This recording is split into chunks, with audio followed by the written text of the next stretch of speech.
샬롬 할렐루야. 창세기 8장 20절에서 22절이요. 노아가 여호와께 제단을 쌓고 모든 정결한 짐승과 모든 정결한 새 중에서 제물을 취하여 번제로 제단에 드렸더니 여호와께서 그 향기를 받으시고 그 중심에 이르시되 내가 다시는 사람으로 말미암아 땅을 저주하지 아니하리니 이는 사람의 마음이 계획한 바가 어려서부터 악함이라.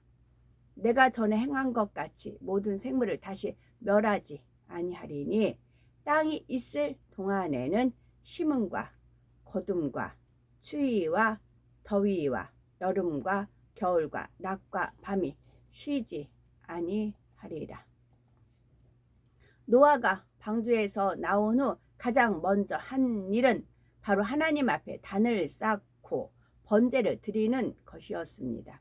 번제의 영적인 의미는 짐승을 잡아 번제로 드리는 것은 바로 우리의 생명 자체를 하나님께 드린다는 의미이며 하나님께서 우리에게 명하신 모든 규례를 지켜 드리는 것을 의미하지요. 즉 하나님의 말씀 가운데 온전히 거하며 정결하고 거룩하게 살아서 우리의 모든 삶을 하나님 앞에 드리는 것이 번제의 영적 의미입니다. 노아가 드린 번제에도 이러한 영적 의미가 그대로 담겨 있지요. 노아는 방주에서 나와 새로운 세상의 첫 발을 내디디면서 자신의 생명을 구원해 주신 하나님께 감사하며 이제 자신의 생명을 온전히 하나님의 것임을 고백하는 영적 의미를 담아서 번제를 드렸던 것입니다. 또한 모든 만물에 대한 하나님의 주권과 앞으로의 모든 삶을 하나님께 맡긴다는 의미가 담겨 있습니다. 앞으로의 삶 속에서 오직 하나님의 말씀 안에 거하며 하나님의 뜻을 받들어 나가겠다는 의미도 함께 담겨 있었던 거죠. 이와 함께 노아가 드린 번제 안에는 훗날의 자녀들의 모든 것까지도 하나님 앞에 맡긴다는 의미가 담겨 있고요. 이처럼 노아가 드린 첫 번제 안에는 여러 가지 영적 의미가 담겨 있습니다. 홍수 이후에 노아의 첫 번째 번제와 고백이 있습니다. 노아가 홍수 이전에 드려왔던 번제와 홍수 이후에 드린 번제와는 크게 다른 점이 있습니다. 그것은 바로 하나님과 노아 사이의 관계성입니다. 전에 노아가 하나님께 드렸던 고백은 그때 노아는 하나님을 아버지라 불렀지요. 그러나 홍수가 끝난 후부터는 하나님을 여호와 하나님이라 부르게 되었습니다. 홍수 이후 빛이 거두어지고 이 땅이 철저히 육의 공간이 되어짐에 따라 인간과 하나님과의 관계 역시 새로운 관계로 정립된 것입니다. 이전에는 하나님을 아버지로 대했고 늘 교통하면서 모든 것을 세세히 아뢰며 응답받았으나 홍수 후부터는 이러한 교통이 제한되었습니다. 애쓰고 힘쓰며 땀 흘려 기도할 때라야 교통이 이루어졌고 하나님의 특별한 뜻이 있을 때만 교통함이 이루어지게 된 것입니다. 인간과 하나님과의 사이에 하나님을 오직 경외의 대상이자 섬김의 대상이요 주권자로서 대하게 되는 수직적인 관계가 형성이 되었기 때문입니다. 그래서 노아가 홍수 이후 하나님 앞에 첫 번째 드릴 때 고백은 이전의 고백과는 많이 다른 것을 볼 수가 있습니다. 여호와 하나님이시여 우리의 모든 생명을 구원하시고 구원하심에 감사를 드리나이다. 이제 새 땅과 새로운 세계가 펼쳐졌음이나니 이 자가 여호와 하나님께 이와 같이 머리를 숙이며 여호와 하나님의 그 모든 창대하심에 머리를 숙이나이다.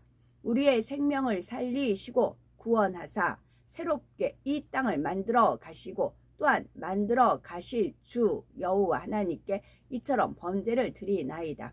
우리 생명을 건지시고 우리 가족을 건지시며 이와 같이 새롭게 시작하심에 감사드리나이다. 노아는 철저히 하나님의 주권 앞에 자신을 낮추며 하나님께서 베풀어 주신 전적인 구원의 은혜에 감사를 표현하고 있습니다. 더 이상 아버지와 자녀로서의 관계라기보다는 주권자와 피조물로서의 관계가 느껴지고 있지요. 이러한 하나님과의 관계성의 재정립과 함께 인간에게 나타난 큰 변화는 바로 본성 속에 내재되어 있던 육의 속성들이 드러나기 시작한 것입니다. 노아가 의인이요 당세의 완전한 자라 했더라도 그것은 하나님께서 둘러주신 빛 안에 살고 있을 때 모습이었습니다. 노아를 의인이라고 한 것도 아버지 하나님 편에서 보실 때에 노아가 온전히 의인의 자격을 갖추어서가 아니라 노아의 수준에서 의인이라는 것입니다. 당세의 완전한 자라 말씀하신 것도 마찬가지이고요. 하나님의 기준으로 보아 절대적으로 완전한 자라는 의미가 아니라 온통 죄악으로 관영된 당시의 상황 속에서 볼 때 상대적으로 완전한 자라 여겨질 수 있었다는 것입니다. 하지만 당시로서는 노아만큼 하나님 앞에 합한 사람이 없었고 결국 하나님께서는 노아를 택하여 새로 인간 경작의 시작을 이끌어 가시게 됩니다. 여기서 이제 제가 또 말씀드린 바는 있습니다. 고등학교 1학년 때 이제 친구 하나가 우리는 이제 등수대로 앉았어요. 1등, 2등 쭉 이렇게 어느 때는 뒤쪽에서부터 1등, 2등, 어느 때는 앞에서 1등, 2등. 그러면 대충 이 아이가 성적이 어느 정도 나온가 알 수 있어요. 굳이 그 아이 성적표를 보지 않아도. 그래서 끝에서 좀 몇 줄 앞에, 그러니까 이제 한 40등 그 정도, 45, 40 뭐 그 정도 친구가 있어요. 항상 시험 볼 때마다 그렇게 좌석을 앉으니까. 근데 이제 그 친구가 우리가 이제 1반, 2반, 3반까지는 인문반이에요. 대학교 갈 반. 그 나머지가 4, 5, 6, 7, 8, 9반까지 있었던 것 같아요. 그건 이제 취업반 쪽으로 갑니다. 근데 저는 당연히 대학은 안 가지만 국영수를 해야 돼요. 그래서 일부러 이제 인문계를 갔어요. 인문계를 갔고 그 아이는 취업반을 갔어요. 근데 취업반을 갔는데 이제 반장을 시켰어요. 반장을 시켰어요. 2학년 때 가면서 반장을 했어요. 그래서 쇼킹했죠. 반장을 이제 분명히 같은 반이었고 이제 그 등수를 아는데 반장이 된 겁니다. 자리가 사람을 만든다고. 이 아이가 이제 2학년 때 반장하면서 또 3학년 때 반장을 해요. 그러면 반장은 반장끼리 놀아요. 학교에서 뭐 모임이 있다 하면은 반장들께 모임이 있죠. 또 반장들이 또 해서 선생님 뭐 하고 그러면서 이 아이가 크더라고요. 이 아이가 크더라고요. 그것을 제가 대한 적이 있어요. 그래서 좀 퀘션 마크였죠. 나도 저는 이제 처지니까 계속 밀리죠. 뭐 교과서만 가지고 선생님 말씀하신 것만 따라가려니까 막 허덕이는 겁니다. 애들은 쭉쭉쭉 막 점수가 나오는데 근데 저는 이제 안 되더라고요. 그래서 그냥 포기하고 국영수 위주로 이제 공부하긴 했지만 그래도 마음은 상했죠. 이제 마음은 상했어요. 이제 그 친구를 통해서 이제 기도도 많이 하면서 나는 왜 이러냐 한탄도 하면서 그랬죠. 그런 식으로 어디에 있느냐. 그러니까 노아가 하나님 보시기에 완전한 자가 아니라 그 죄악이 관영한 그 시대에 기준을 했을 때 그랬다는 그런 얘기인 것 같아요. 그 상대의 적이라고 하잖아요. 상대성. 저보다 월등히 잘 뛰어난 분들이면 저는 처지는 것이고 저보다 못한 사람이면 이제 그런 것이고 이따 저따 할 건 없더라고요. 사람 마음 안에 잠재된 근본 육의 속성까지 개간해 가는 본격적인 인간 경작이 시작되자 노아에게서도 홍수 전에는 볼 수 없었던 악의 모양들이 하나하나 드러나게 됩니다. 마음의 연단을 받아 영으로 일군 것은 어떤 육의 환경이 주어진다 해도 다시 변하지 않지만 노아는 아직 마음 깊은 속까지 연단하는 본격적인 경작을 받아서 영으로 일군 것이 아니었기 때문에 새로운 육의 환경에 놓이게 되니 본성 속에 내재되어 있던 육의 속성이 나온다는 거죠. 마치 온실 안에서 기르던 화초가 온실 안에서는 잘 자라지만 온실 밖으로 내놓으면 새로운 환경에 잘 적응하지 못하고 이런저런 문제가 나타나는 것과 같다고 할 수가 있습니다. 이처럼 노아 홍수 이전에 빛이 둘러있던 세상과 노아 홍수 이후 빛이 거두어진 세상과는 전혀 달랐죠. 그래서 21절에서 22절에 보면 여호와께서 그 향기를 흠양하시고 그 중심에 이르시되 내가 다시는 사람으로 인하여 땅을 저주하지 아니하리니 이는 사람의 마음에 계획한 바가 어려서부터 악함이라. 내가 전에 행한 것 같이 모든 생물을 멸하지 아니하리니 땅에 있을 동안에는 심음과 거둠과 추위와 더위와 여름과 겨울과 낮과 밤이 쉬지 아니하리라 말씀하셨습니다. 앞으로 인간 경작이 끝나는 순간까지 다시는 노아의 홍수와 같은 심판으로서 이 땅을 저주하지는 않으시겠다는 말씀이지요. 하나님께서 이 땅을 저주하시고 물로 심판하실 이유는 바로 인간들의 악함 때문이었는데 사실 홍수 후부터는 인간의 악이 이전보다 훨씬 더해지게 됩니다. 하나님께서 이는 사람의 마음에 계획한 바가 어려서부터 악함이라 말씀하시는 것도 바로 하나님께서는 앞으로 사람들이 어떻게 되어질 것을 아시게 말씀하신 것이죠. 하나님께서 어려서부터 악하다 말씀하신 이유는 빛이 거두어지면서 그만큼 사람들이 악에 물들기가 더 쉬워졌고 여기에 조상으로부터 길을 통해 전해지는 악이 쌓이면서 세월이 지날수록 사람들은 더 악해질 것을 알려주시는 것입니다. 또한 사람들이 신속하게 악으로 치달아 가게 된다는 뜻도 담겨 있지요. 그만큼 어렸을 때부터 악에 물들어간다는 의미입니다. 그러니 이 땅은 세월이 얼마 지나지 않아 오히려 노아의 당시보다도 더 악으로 관영해질 수밖에 없었습니다. 아버지 하나님께서도 바로 이러한 사실을 당연히 알고 계시기 때문에 설령 앞으로 사람들이 노아의 당시처럼 악해진다 해서 그것으로 인해 이 땅을 다시 저주하여 심판하지는 않으시겠다는 의미로 내가 다시는 사람으로 인하여 땅을 저주하지 아니하리니 말씀하셨던 것입니다. 만약 사람들이 다시금 악해진다 해서 하나님께서 노아의 홍수와 같은 심판을 또다시 내리신다면 이 땅은 계속해서 심판과 새로 인간 경작이 반복되어 줄 수밖에 없겠지요. 그러나 노아의 홍수의 심판은 인간 경작의 섭리 속에 한 번의 사건으로 계획된 것이었고 이후로 마지막 심판 때까지 노아의 심판과 같은 저주는 더 이상 없습니다. 창세 이래 모든 인류를 심판하는 최후의 심판만이 남아있지요. 창세 이래 모든 인류를 심판하는 최후의 심판만이 남아있습니다.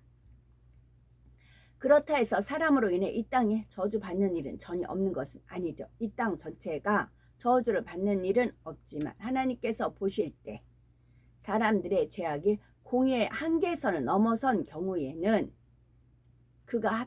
그에 합당한 대가를 치르게 하십니다. 예를 들어 오늘날 전 세계적으로 볼 때 국가나 지역적으로 우상 숭배가 심해도 중요한 곳은 저주의 땅이 되어져 가는 것을 볼 수가 있지요. 눈에 보이는 육적인 저주도 물론이지만 눈에 보이지 않는 영적인 저주로 인해 악한 영들의 소굴로 전락해 가는 것을 볼 수가 있습니다. 한때는 또 하나님을 사랑해서 나라가 번성하고 완성했던 나라들이 이제는 점점 하나님을 멀리해 가므로 그와 함께 나라들도 피폐하고 악으로 물들고 어려워져 가는 것을 볼 수가 있게 됩니다.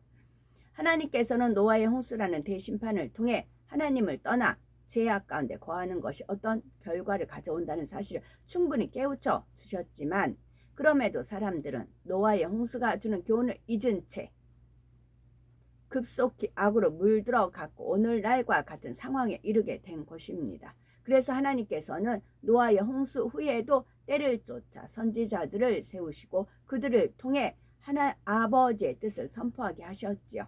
중심이 선한 사람들을 택하여 선지자와 사도로 세우시고 그들을 통해 인간 경작의 마지막 순간까지 아버지 하나님의 섭리를 이루어 가시는 것입니다. 아담의 범죄 이후 후손들에게는 길을 통해 조상으로부터 전해지는 육의 속성들이 쌓여졌는데 노아의 홍수 이후에 더욱 급속해졌습니다. 그런데 길을 통해 사람의 본성 깊은 곳에 내재된 육의 속성을 쉽게 발견해 버릴 수 있는 것이 아닙니다. 이게 참 쉽지 않았어요. 사람의 본성 깊은 곳에 내재된 육의 속성 쉽게 발견하여 버릴 수 있는 것이 아닙니다. 그것을 발견하여 버리기 위해서는 혹독한 연단이 필요한 경우가 있죠. 예를 들어서 스스로 자신에 대해서 이제 어느 정도 악의 모양을 버렸다 생각하는 분들 중에도 아버지 하나님께서 연단을 허락하시면 자신도 알지 못하던 마음 깊은 곳에 있는 악의 모양들이 드러나는 경우들이 있습니다. 욥의 경우가 바로 그러했지요. 하나님께서 욥에게 시험을 허락하시자 그 연단을 통해 마음 깊은 곳에 잠재되어 있던 육의 속성이 엄청난 악의 모양으로까지 나오는 것을 볼 수가 있지요. 그러니 만약 욥에게 이러한 연단이 없었다면 욥 스스로는 결코 자신 안에 있는 근본된 육의 속성을 발견하여 버릴 수가 없었겠지요. 이처럼 연단이 당장에는 힘들고 마음의 고통도 따르지만 그 연단의 때야말로 자신의 깊은 마음속까지 해부하여 기 속에 있는 육의 속성을 발견하고 버릴 수 있는 축복의 기회라는 사실입니다. 연단을 통해 기 속에 있는 육의 속성까지 발견하여 버리게 되면 그 후에 주어질 축복은 엄청난 것이기 때문입니다. 또한 이러한 연단이 있을 때만이 연단 속에서 나와지는 자신의 모습을 보며 아직도 내 안에 이러한 악의 모양이 남아있구나 하고 스스로를 발견할 뿐만 아니라 그 악이 얼마나 더럽고 추한지를 마음 중심에서 느끼고 깨달을 수가 있다는 사실입니다. 그 악이. 그래서 악을 미워해야 하는 겁니다. 미워해야 버릴 수 있어요. 그 악이 얼마나 더럽고 추한지를 마음 중심에서 느끼고 깨달을 수 있어야 됩니다. 그래서 연단을 통해 악의 모양을 하나님께서 얼마나 싫어하시는지를 정령이 깨달아져야 그 악의 모양을 벗고 성결로 나올 수가 있는 것입니다. 그러니 아버지 하나님께서는 받을 수 있는 그릇이 되는 사람에게는 받을 수 있는 그릇이요. 자신의 본성 속의 악까지 발견하여 버릴 수 있도록 연단을 허락하시는 것입니다. 이게 결코 쉽지는 않죠. 저 같은 경우도 부모님 자체가 저주인 거였잖아요. 그러니까 이제 부모님 그런 이제 빼면서 기도하다 보니까 흑암의 세력이 저를 완전히 덮었죠. 완전히 막 싹 덮어가지고 길이 없어요. 빛도 없고 교회는 다녀도 이제 이 성결 말씀 접하는데도 그게 엄청 힘들었어요. 한 일주일 갔나 봅니다. 진짜 거기서 빠져나온 진짜 그래요. 그 흑암의 세력, 깜깜한 흑암의 세력이 저를 완전 이제 덮었는데 얼굴도 칙칙하지 뭐 그냥 꼬꾸라진다고 해야 되죠. 시커먼 것에 쌓여 있는 겁니다. 어떻게 진짜 버텼던 것 같아요. 이 성결 말씀 외에는 없으니까 은혜도 안 돼요. 안 되고 깜깜하니까.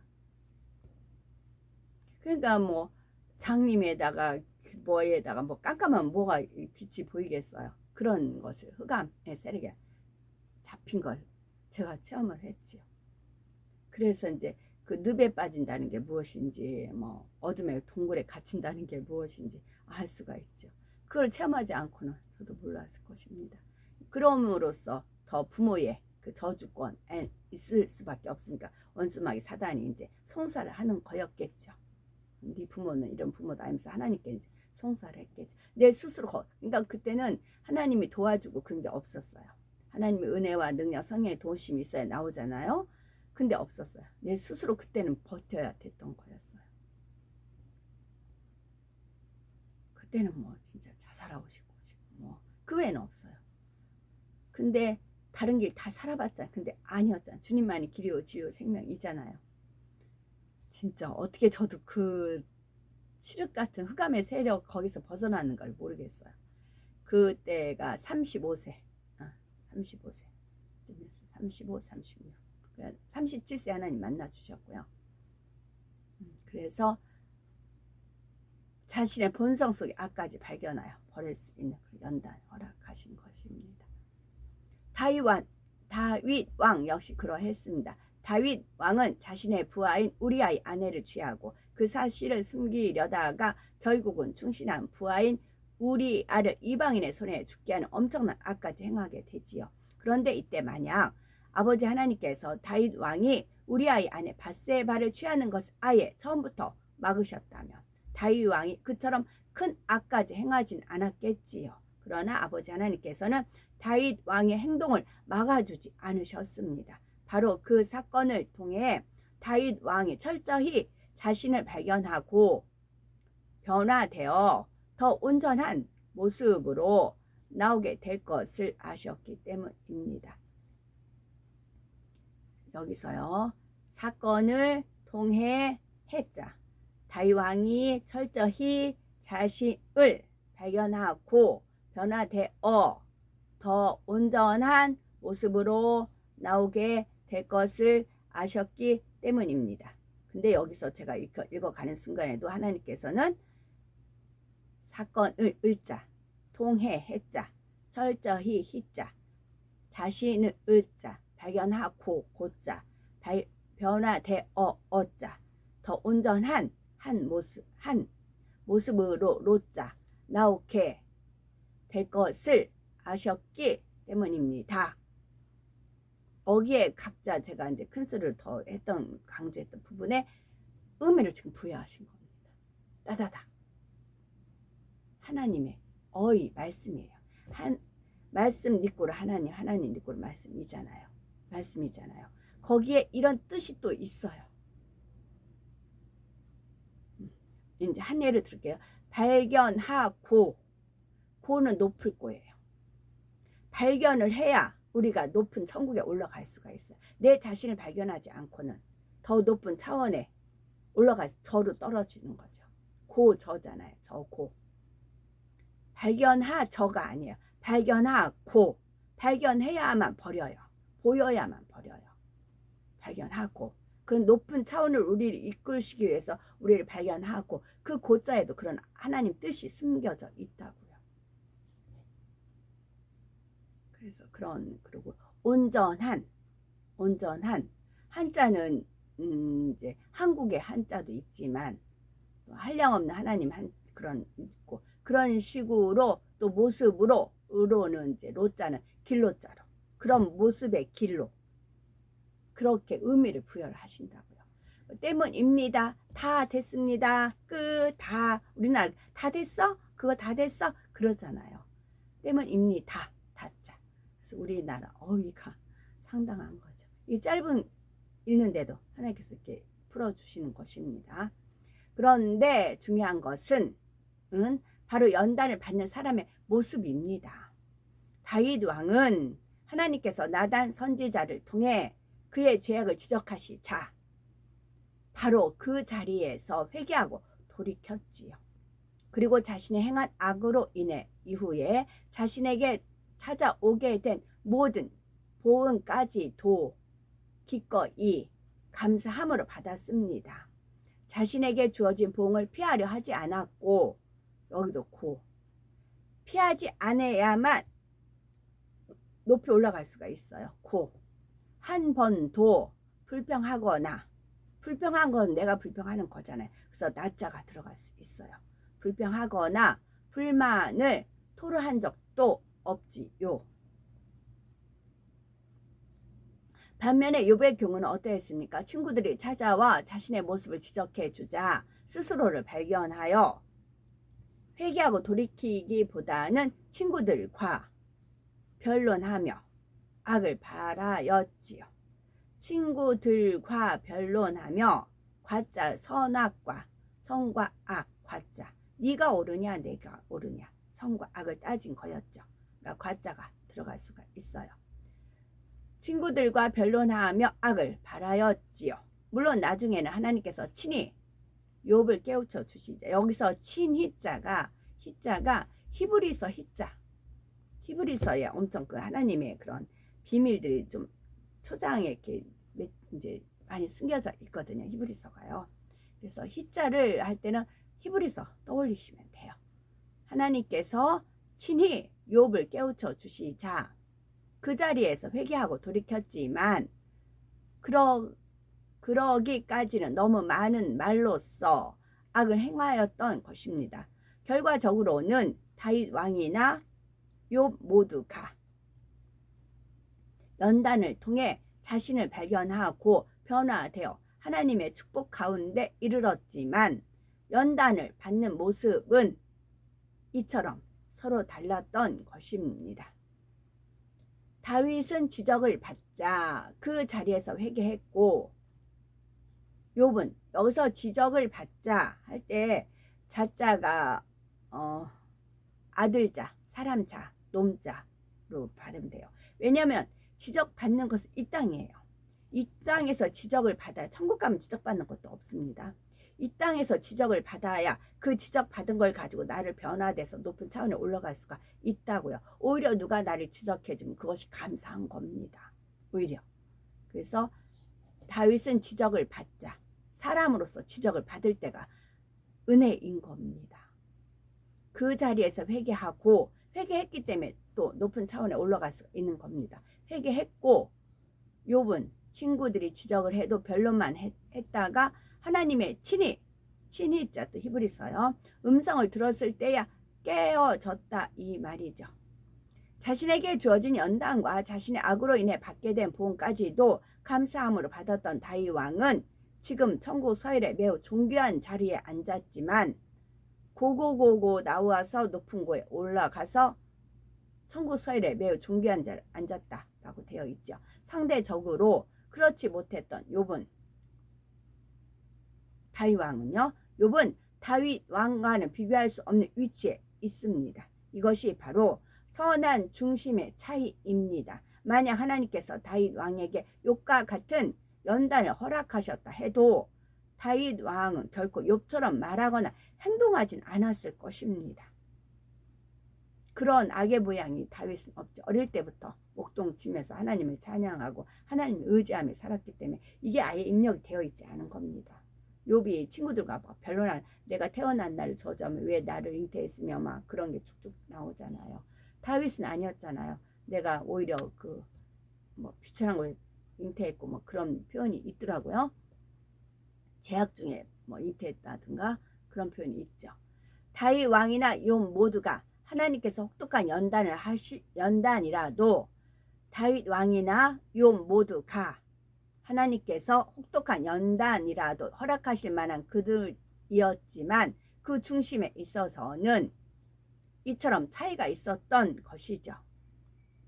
이처럼 마음밭도 좋고 순종도 잘하며 말씀대로 지켜 행하는 사람이라 해도 그 중심이 얼마나 더 선하냐에 따라서 하나님으로부터 사랑과 인정받는 정도가 달라진다는 거죠. 노아 역시 이러한 관점에서 살펴보면 그가 천국의 높은 서열에 오른 사람들과는 그 중심이 다르다는 것을 알 수가 있습니다. 본격적인 인간 경작과 함께 노아에게서도 본성 속에 내재되어 있던 육의 속성들이 드러나게 되는데, 이를 말해주는 대표적인 사건이 창세기 9장에 자신의 허물을 드러낸 아들 함을 저주하는 장면이지요. 포도주에 취하여 벌거벗고 자신의 수치를 드러내는 행동을 보였을 뿐만 아니라 이러한 자신의 허물을 드러낸 아들까지 저주해 버리는 악한 모습이 나오고 있는 것입니다. 그러나 만약 아브라함이나 모세 선지자가 그러한 상황이 되었다고 하면 과연 그들도 자신의 아들을 노아처럼 저주했겠는지요? 그러지는 못했을 것입니다. 이것이 바로 중심이 얼마나 선하냐의 차이이며, 그러기 때문에 노아의 중심이 아브라함과 모세 선지자를 따를 수는 없는 것이죠. 엘리야 선지자와 그의 제자였던 엘리사 선지자를 보아도 그 둘의 중심이 얼마나 차이가 나는지를 알 수가 있습니다. 엘리사 선지자는 비록 스승인 엘리야로부터 갑절의 영감을 받았고 또 성경에 보면 놀라운 표적들을 많이 행했음에도 천국에서의 그 위치가 엘리야 선지자와는 비교가 되지 않습니다. 그 이유를 알 수 있는 것이 열왕기하 2장에 나오고 있지요.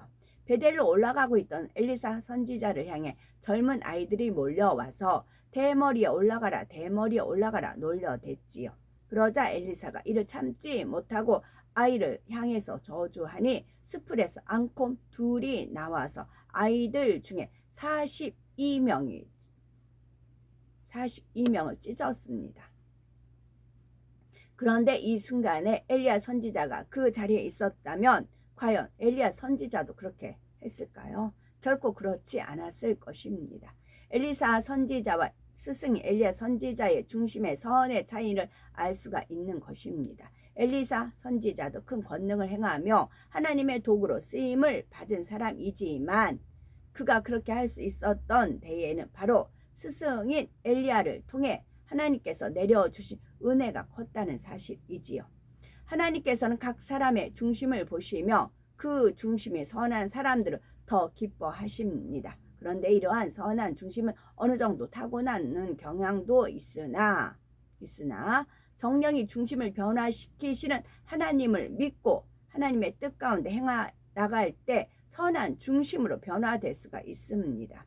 물론 중심이라는 것이 변화되기는 쉽지 않기에 중심을 변화시키기 위해서는 하나님께서 허락하시는 혹독한 연단 속에서도 변함없는 마음을 가져야 하고 이러한 변함없는 마음이 쌓여지면서 중심도 변화되어진다는 사실을 알아야 합니다.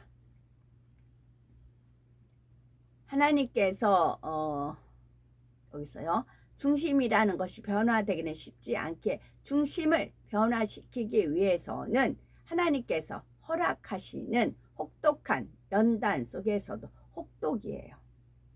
혹독한 주의 그렇게 하죠. 그와 같은 혹독한 연단 속에서도 변함없는 마음을 가져야 하고 이러한 변함없는 마음이 쌓여지면서 중심도 변화되어진다는 사실을 알아야 합니다. 내가 빨리 선한 중심으로 변화되기 위해 혹독한 연단이라도 받아야겠다 해서 연단이 허락되는 것이 아닙니다.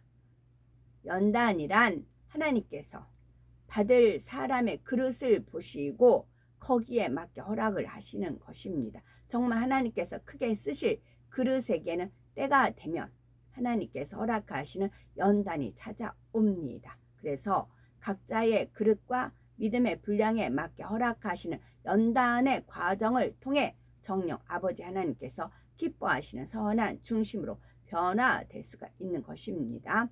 노아와 그의 가족들은 새로운 세상에서 새 삶을 시작하며 마음에 많은 다짐을 했을 것입니다. 왜 홍수의 심판이 왔고 그 결과가 무엇이었는지를 너무나 잘 아는 그들이었기에 자신들이 앞으로 어떻게 하나님의 뜻 가운데 살아가야 할지를 다짐했던 것이지요. 그런데 막상 완전히 육의 공간이 되어버린 이 세상 속에 살아가다 보니 처음 마음 먹은 대로 되어지지가 않았습니다. 근본의 악이 드러나게 되었고 그것이 이런저런 악의 모양으로 나타나면서 사람들은 빠른 속도로 악에 물들어 갔습니다. 이처럼 마음 안에 있는 악이라는 것은 마음에 다짐한다고 해서 쉽게 버려지는 것이 아닙니다. 오직 하나님의 진리에 비추어 자신을 철저히 발견하여서 자기를 부인하고 버려나가야 합니다. 그렇기 때문에 연단이 필요한 것이고 연단을 통해서 자기 의가 깨어져 나가고 마음속에 잠재된 세미한 악의 모양까지도 발견하여 버릴 수가 있는 것입니다. 마음속에 잠재된 세미한 악의 모양이라도 우리가 이제 쉽게 냄비 같은 것도 이제 그 손잡이 같은 데 굳은 것이 있어요. 그 시커먼 거요. 그런 거는 인간이 수세미에서 안 따요. 그거는 뾰족한 걸로 탁탁탁 긁어야 돼요. 그래야 떨어져요. 그래서 마음속에 잠재된 깊이 묻혔어요. 이런 세미한 악의 모양도 발견을 해야 됩니다. 정말 성결되고 싶고 하나님을 사랑하면 그렇게 돼요. 하나님 말씀에 있으니까. 그런데 연단을 받아 나갈 때 꼭 필요한 것이 바로 기도입니다. 연단 중에서도 쉬지 않고 기도할 때만이 자신이 발견되어질 수 있는 것이며 발견된 악의 모양을 버릴 수 있는 힘도 주어지게 된다는 거죠. 기도하지 않으면 자신을 발견할 수 없고 발견하여도 버릴 수 있는 힘이 주어지지 않기에 연단도 그만큼 길어지게 되는 것입니다. 그러므로 우리는 말씀과 기도로 짝을 이루어 어떠한 연단이라도 신속히 통과해 내므로 정금 같은 믿음을 가진 영적 장수들로 나와야 되겠죠. 그래서 마지막 때에 하나님의 나라를 위해 크게 쓰임받는 귀한 하나님의 도구가 될 뿐만이 아니라 장차 천국에서도 해와 같이 빛나는 자리에 많은 분들이 이뤄 이르러야 되겠습니다. 아멘.